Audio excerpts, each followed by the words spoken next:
أثر هذا الإنذار من المرجعية تعتقد؟ أنا أتصور رسالة واضحة إلى كافة من يهمه الأمر، إلى الحكومة، إلى البرلمان، زين. إلى الدول المعنية، إلى أعتقد جاءت في وقتها المناسب وتحمل رؤية، والجميع اليوم صمام الأمان للعراق والمرجعية. تستمع للمرجعية هذه القوة؟ يفترض أن تستمع. نحتاج شو ما بين شيء إذا تستمع المفروض يعني حياتنا ألم تستمع إليها باختيار شخصية مستقلة؟ لا، بس سمعتها بالحشد الشعبي يعني. لماذا تم اختيار عادل عبد المهدي؟ كيف تم اختيار عادل عبد المهدي؟ ما ظهر. إذا كان هو اختيار الكتل السياسية، اكو خطاب معلن من المرجعية أقول لو كان اختياره؟ لا، لو كان الخيار مناط بالكتل السياسية لاختيار رئيس الوزراء، من يختار سعد عبد المهدي؟ لا والله. منو كان ببالهم العين؟ ما أعرفونه، ولكن هاي السياقات استصحب السياقات السابقة. تعتقد المرجعية كان لها دور؟ على كل حال هذا ما الشارع العراقي يعني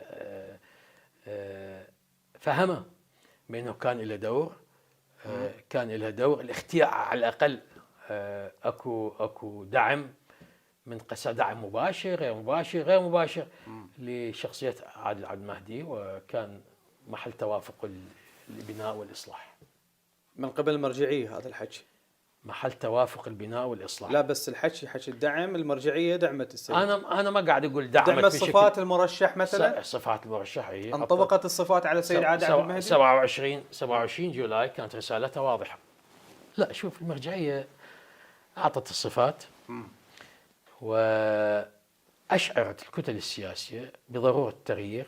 زين. وبهناك حاجة إلى اختيار شخصية مستقلة لإدارة البلاد.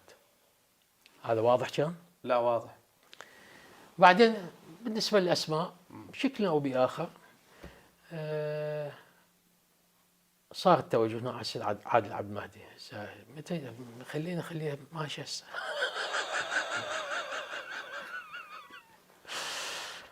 يعني مو طرف خارجي. بارك للسيد عمي. شلون مو طرف خارجي يا اخي؟ اي راح تاكد الطرف. لا، انا ما اكد. بالاخير هذا العراق العظيم.